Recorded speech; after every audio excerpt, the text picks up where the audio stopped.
Hello everyone, thanks for tuning in to today's second video, doing GavsWeatherVids Sunday Roundup for today's second video. So, as always on the first Sunday of the month, we're going to have your eclectic mix of this and that. So we're looking at things like sea surface temperature, anomalies, activity, QBO, AO, NEO, and more, as well as the weather the next 10 to 14 days as well. So please like, share, subscribe on the video. Thank you so much everybody for doing that. The first video is our 6 AM upload, so you can have a look at that and see what you think about that one as well. That'd be absolutely great. No live stream tonight, and we're not going to be doing Ensembles Watch either, so this will be the final video. But I hope that's okay with everyone. Oh, sorry about webcam being a little bit blurry. I'm not sure what's happened. I'm going to do some investigations and find out what that mistiness is all about. I'm so sorry everybody. I'll have an investigation, I think, later. Right, let's have a look at the solar disk on our side of the disk today from solarham.net. So we've got several sunspot regions, one just here, one just there, one just there, and more over here, and another one just there. Despite that, though, it looks quite active, but despite that, solar activity is actually at low levels today.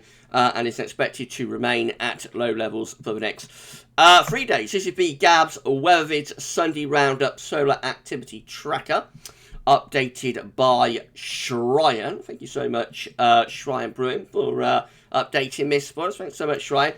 So the orange line is depicting each individual day's worth of sunspot activity. And the thick red line and thick green line, they are our trend lines. The red line is the 7-day trend and the green line is the 30-day trend. Of course, we had that big old spike in activity back in December that possibly destroyed our cold Christmas. I don't know if it did or not, but that may have been at least partly responsible. Since then, we've been in a quite active phase. We're a bit up and down, so we're not able to sustain very strong activity at the moment because we're still relatively early on in the solar cycle. But nevertheless, you know, we see that the orange spots, which again is each individual day's worth of sunspot numbers, the orange spots are, you know, in that sort of area. Sometimes they're down here as well, so sometimes we do get quieter days, but generally, you know, we're very much in a more active phase now. You can see that, like, from the beginning of the chart, which gets us back to the start of January 2021. You see how the trend has definitely been upwards in sunspot activity and sunspot numbers over the past year. So we're a couple of years away from solar maximum, I think, but we are moving in that direction now. So cycle 25 is definitely getting a push on. This has also been updated by Shryan. So this is showing monthly sunspot numbers. So cycle 25 set against solar cycle 24. So you can see that the biggest month for sunspot numbers so far is December. Just here, January actually dropped things down a little bit, but still relatively active. And again, we had quite a long solar minimum. You can see like solar minimum here from 24, 25. So, you know, 2018, 2019, 2020, we did have quite a extended solar minimum, but we definitely pushed things on into the solar cycle. Now, where we compare to the last solar cycle, number 23 to 4, is probably around here. So that would be like the middle of 2011. There was an early spike in solar activity at the end of 2011 up here.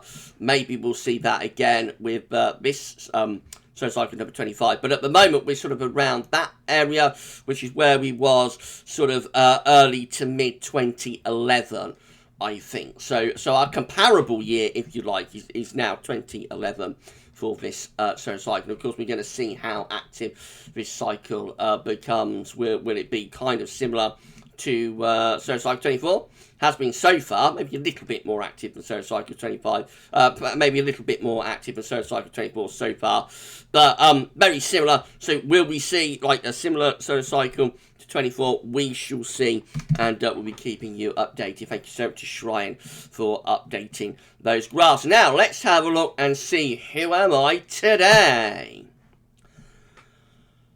Oh wow, it's Gav Superman.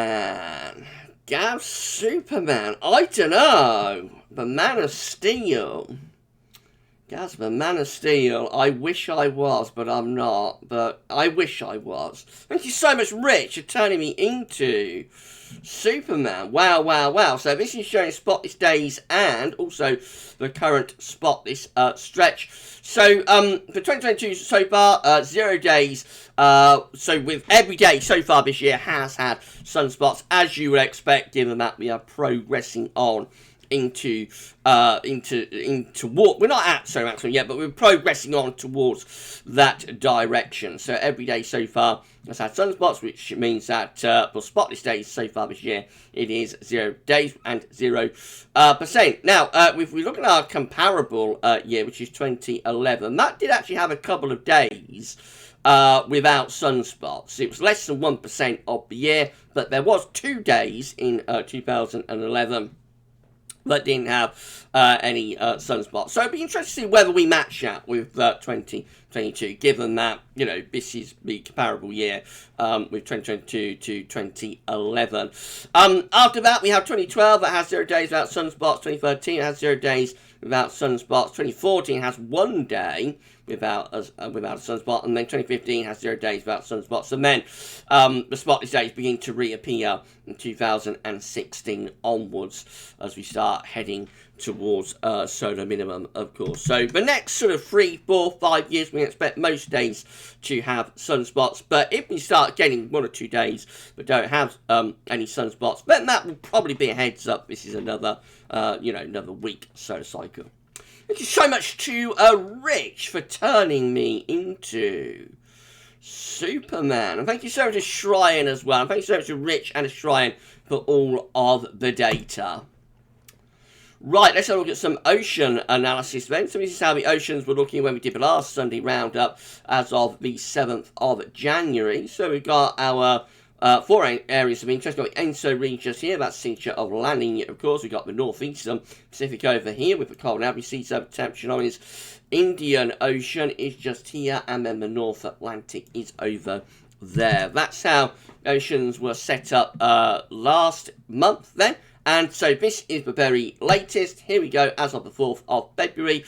Deal with the ENSO region first of all. So we can see that La Nina is weakening. It's still there. We've still got the La Nina signature with us through the Equatorial Pacific Ocean, but it is weakening, and it is very much an eastern-based La Nina out in this central western part of the Equatorial Pacific Ocean. Clearly, there's been a weakening of La Nina. In the northern Pacific, the cold and average sea surface temperature anomalies indicative of the cold PDO are beginning to fade, so they're reducing, but still there to some degree. The Indian Ocean looks like that cooler over here and warmer over there. I think that is a negative IOD type pattern. And then in the North Atlantic, just not much change. So if we go back to last month and then go forward to this month, you can see there's very little change in the North Atlantic. It just continues, as it so often is, just continues to be warmer than average, really, from Greenland right way down towards the tropic. No tripod. We did not get a tripod this winter. We thought we might get a tripod, as we have one in May 2021, but we have not had a tripod. So instead of being warm over cool over warm, it's just generally quite warm, really, through most parts of the Atlantic. Most areas have got these warmer than average sea surface temperature anomalies going on, and perhaps it's a little bit cooler through this central part just here. But no tripod, no. So that is one of the reasons, I suppose, that we have maintained a relatively mild-ish, relatively mild winter. I say mildish because January wasn't overly mild. It's about average, but I think you'll have a very mild February on top of a very mild December. So we will probably come out, in the end with a really mild winter.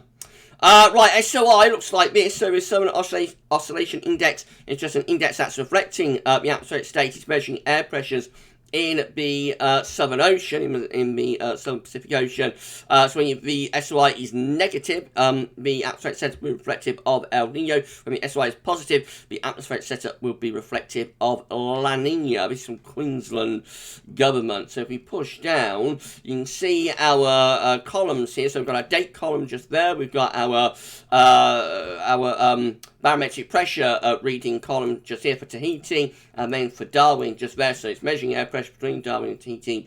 Then the overall SOI number is placed in that column. Then we've got our 30 and 90-day averages just here. You can see solid positivity of the SOI all the way back into January, so it's like 26th of January plus 16, 28th of January plus 23, 29th of January plus 25, 31st of January plus 27, 3rd of January plus 16, all the way up to like 6th of January, ahead of us today, ahead of us, of course, in Australia, and we're at plus 14.41. So, you know, very, very indicative, very reflective of La Nina. So, although La Nina is fading a little bit in terms of the sea surface temperature anomalies in the Equatorial Pacific Ocean, despite that, actually, we still see very, very solid La Nina type setup in terms of the atmospheric setup. And we'll wait and see what happens next. We can expect La Nina to sort of fade as we move towards the spring. That always happens.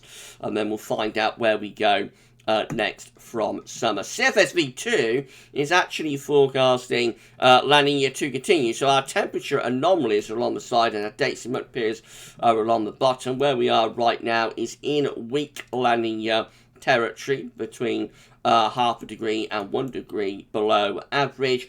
The black dashed line, which is the ensemble mean, that just sticks solidly, you know, in weak La Nina territory, right way out to October. So the CFS, it's only one model, but the CFS is not seeing an end to this La Nina yet, and it wants to carry it on, weak La Nina, you know, carrying on right way through the rest of the year. If this gets to October, by which time we'd expect that if La Nina is still going on in October, expect that to carry on through to winter 2022-2023. So maybe we're going to have like a 3-year La Nina, because of course we had La Nina last year as well. We've had La Nina again as a second year this year, and maybe we're going to have like a 3rd year of La Nina for 2022-2023. All the time at quite weak levels, but yeah, very long lasting and consistent La Nina set to continue if, big if, CFS is correct. Right, so this is how the QBO is currently looking. Remember, the quasi-being oscillation is again just an index that's measuring the atmospheric state. This time it's measuring the strength of zonal westerlies. Essentially, when you're in an easterly QBO, you will weaken the zonal westerlies and you will set up more of a blocking type pattern. You can do when you're in a westerly QBO, you strengthen the zonal westerlies. However, as we found out, this and that's like a milder signal for the North Atlantic and for Northern Europe. However, as we found out, this winter is not as straightforward as that, and ECQBO does not guarantee that we're going to get blocking and a cold winter.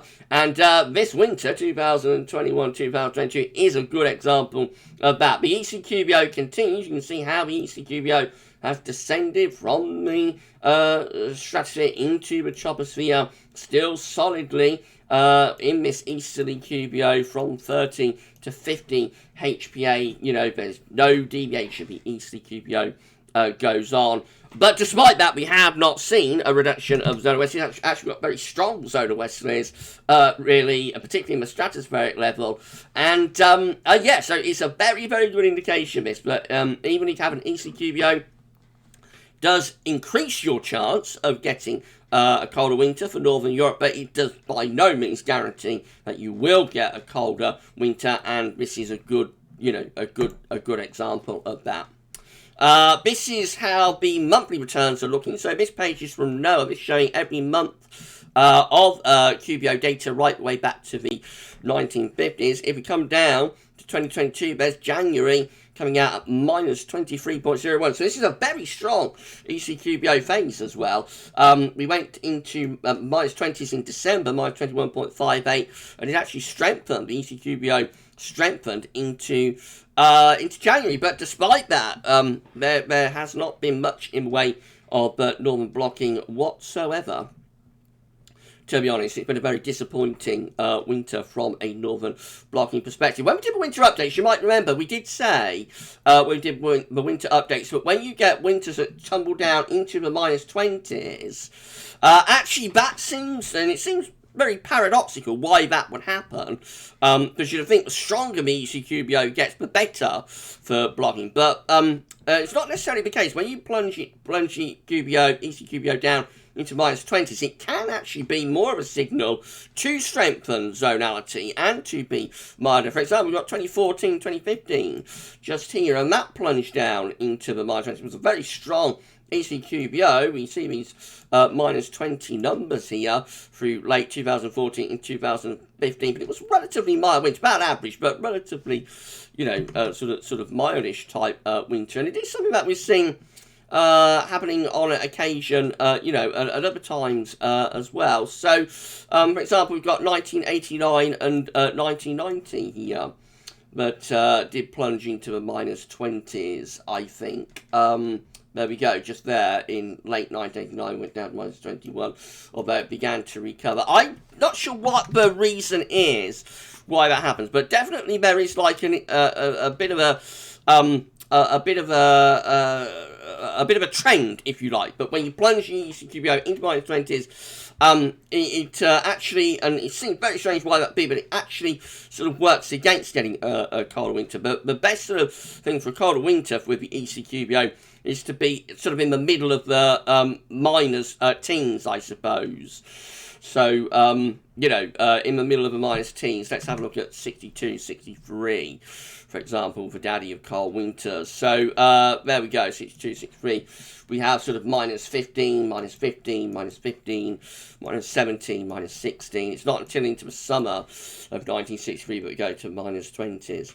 So whether that's been a factor with this winter, I'm not sure, but definitely, there is that idea at work, I think, that if you have the ECQBO go too strong, it can actually start working against getting blocking and colder weather in the northern part of Europe and the North Atlantic. So the ECQBO will carry on, of course, through February, March, April, May. I expect it will probably start reversing sometime through the summer, and by the end of 2022, sort of autumn towards winter, it will reverse and go into the westerly phase of the quasi-binary oscillation yet again, if everything works out as we expect it to, of course. Okay, let's have a look at the Arctic oscillation then. So this is how the Arctic oscillation observed and forecast chart is looking. So the black line shows where we've been with the AA, red lines at the M, where the GFS ensembles are forecasting the AO to go. So we've been in positive territory of the Arctic oscillation really since like early January. That's when we shifted from like being negative AO that we had around Christmas. Almost had a cold Christmas, didn't quite pull it off. We shifted then into early January into a positive Arctic oscillation. And we're currently still positive with the AO. GFS ensembles showing no change. They're forecasting the Arctic oscillation stay positive as well. Remember, again, this is an index that reflects the atmospheric state. This time we're measuring air pressures in the Arctic. So when you've got a negative AO, you've got high pressure, you've got blocking over the North Pole and the Arctic. When you've got a positive AO, you have low pressure over the Arctic and over the North Pole as well. And we clearly see here that we've got very very strong positivity of the AO, which is, of course, an indication of low pressure and zonality. And that is particularly when it's combined with a positive NAO. Look at this, we also have a positive NAO. So again, the black line shows where we've been with the NAO, red line set M with GFS ensembles forecasting NAO to go. So back in the earlier part of the winter, the NAO was neutral to light weakly negative, but from New Year, we shifted the NAO into positive territory. It stayed there pretty much, since the New Year, and that's where we are right now, positive with the NAO, GFS ensembles forecasting the NAO to stay positive as well. That tells us we've got strong low pressure around Iceland and high pressure through the Azores, therefore we strengthen the zone of westerlies, and in combination with the positive AO, this is very much a signal for westerlies, it's very much a signal for zonality, and it is a mild winter signal. We have both of the indexes strongly positive like this, the AO and the NAO in strong positive territory like this. It will be signal for a mild zonal Atlantic westerly type pattern. And so what's going on this winter, from this perspective, is not a surprise, given that we are having a positive AO NAO type winter. Right, central temperature is standing at 7.5. That is 3.2 degrees above average, very mild, but provisional to yesterday, to the 5th of February. Right, let's start doing some forecasting now. Have a look at the GFS upper air temperature and precipitation ensembles. Let's go to week. So the red line is the 30-year upper air temperature average for London. We're starting off about average at the moment. Going to go colder briefly over the next 24 hours or so, then milder for the early part of next week. Another brief cold snap late next week, and then after that, very close to or above average. Precipitation-wise, we have some rain today. Going to be a reasonable amount of dry weather, though, over the next week, and then it turns more unsettled from mid-February onwards. Does look as though things will turn increasingly unsettled from around 13th, 14th of February onwards. Maybe, quite a wettish sort of spell setting up then. Temperature anomalies from the 6th to the 14th of February, more or less above average in most areas, but although Scotland is just a little bit colder, but much of Ireland, England and Wales coming out milder than normal, and precipitation anomalies from the 6th to 14th February, near normal for most places, a little bit drier than average for eastern Scotland, but wetter than average, something we've not said for a long time now, wetter than average through western parts of Britain, including Wales, northwest England and western Scotland. Definitely looks like we're entering a rather more unsettled phase than we have been in through this winter so far, though we could be in for some quite substantial and actually quite useful rain as we get into the middle of February. Later info map from urbanobstacle.net shows that we're bringing the wind from the west, so yes, low pressure's in control. In fact, we have tilted the wind around to the northwest a little bit today, so something a little bit cooler or colder is pushing down from the northwest. There is snow falling, can you believe it? Snow falling in winter across Scotland. But yeah, it's a little bit cool today. However, the mild southwesters are waiting here behind a warm front, and they'll be wafting their way back in tomorrow. Right, let's go through some chart data then. This is how the UK Met Euro is looking for midnight on Wednesday. High pressure in France, low pressure around Iceland and Greenland. Very mild in the south, we'll be turning a little bit cooler in the north. A little bit of a cold snap as we get through to Thursday and Friday, with winds going into the northwest. As the high pressure ridges in, we could get some overnight frost. Dum dum dum. And then we move on into the second half of the weekend and push through to the end of next weekend. It's just like Sunday, 13th of February. High pressure is in then over country. Probably pleasantly mild by day, but something's getting more strength to it every day now. So probably pleasantly mild with that by day, but could be frost and fog by night.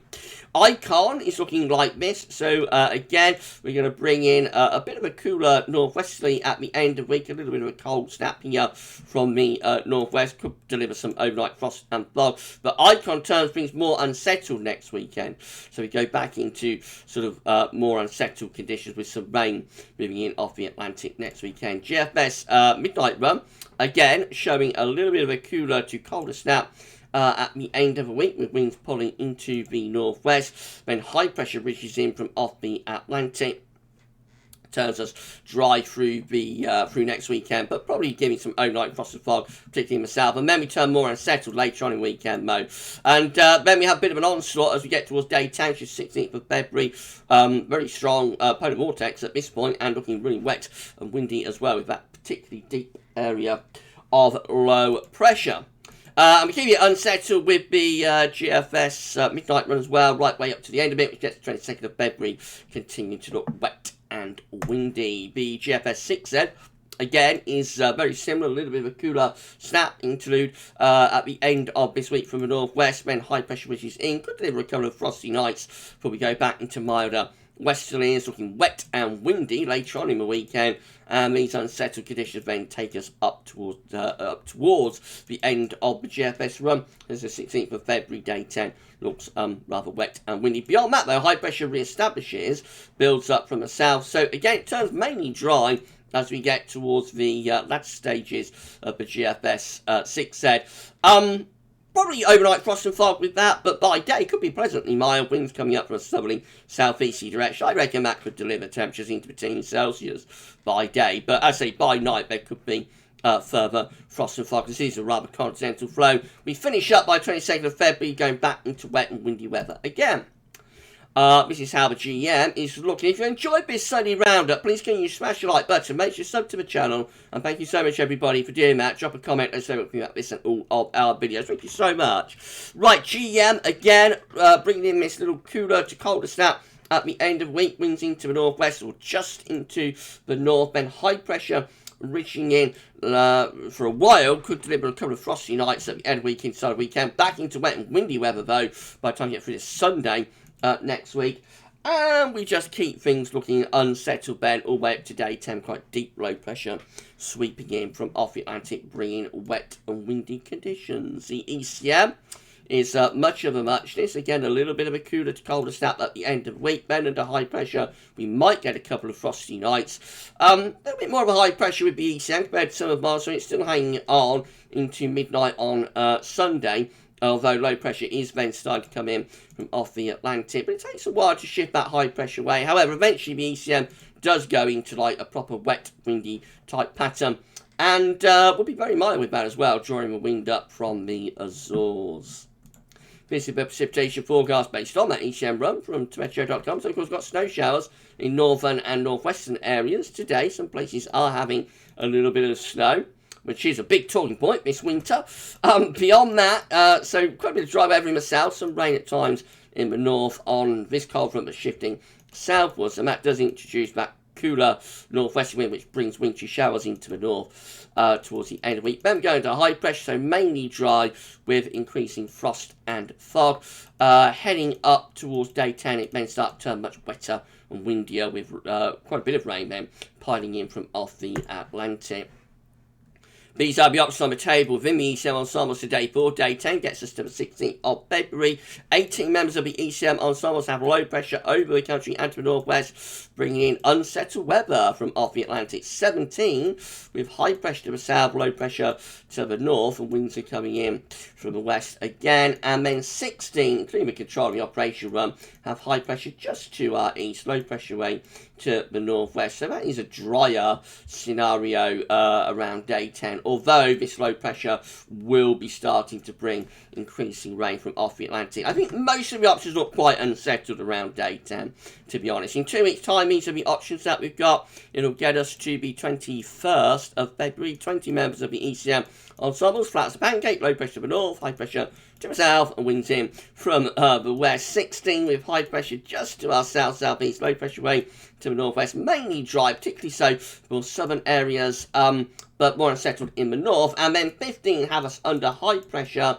So that's going to be bringing quite a bit of dry weather, probably in line with what the GFS 6 said is showing. That will bring quite a bit of dry weather. Could be frosty by night, but by day probably relatively mild or even quite warm, given the ever-strengthening sun. Finally, the CFSV2, so these are 500 millibar high tonnage breakdown to week periods. The first week period takes from the 6th to the 12th of February. The coming week, we'll have high pressure to our west and southwest, low pressure will away to the north and northeast. A lot of dry weather in the week ahead, therefore. What's going on there? Let's push it over here. Right. More unsettled for week 2, which is the 13th to the 19th of February. Low pressure again, way to the northwest. High pressure to the southwest. And just looking really, really unsettled there. Week 3 is going to be the 20th to 26th of February. Again, low pressure around Greenland, Iceland. High pressure around Spain. Winds coming in from a west or southwesterly direction. And then week 4 would be the 27th of February to the 5th of March. High pressure increasingly taking over to the east of the country, low pressure pushed away to the northwest. Will be a lot of dry weather with that, and with winds coming up from like a southerly southwesterly direction, you would expect that to be really mild, if not quite warm. So proper spring for the beginning of March. If you've enjoyed this Sunday roundup, please give smash the like button, make sure you sub to the channel. Thank you so much for doing that. Don't forget to drop a comment and don't think about this and all of our videos. And don't forget to tell your friends and family about GavsWeatherVids as well. It's amazing and it's incredible. Thank you so much, everybody, for doing this for GavsWeatherVids. Right, we're done with today's videos then. So no live streaming tonight, and there won't be Ensembles Watch either. The next video will be the 6 AM upload tomorrow, and I'll have a 10 to 14 day tomorrow for you as well. You enjoy the rest of your Sunday. And for this one, though, that's all for now, and thanks for watching.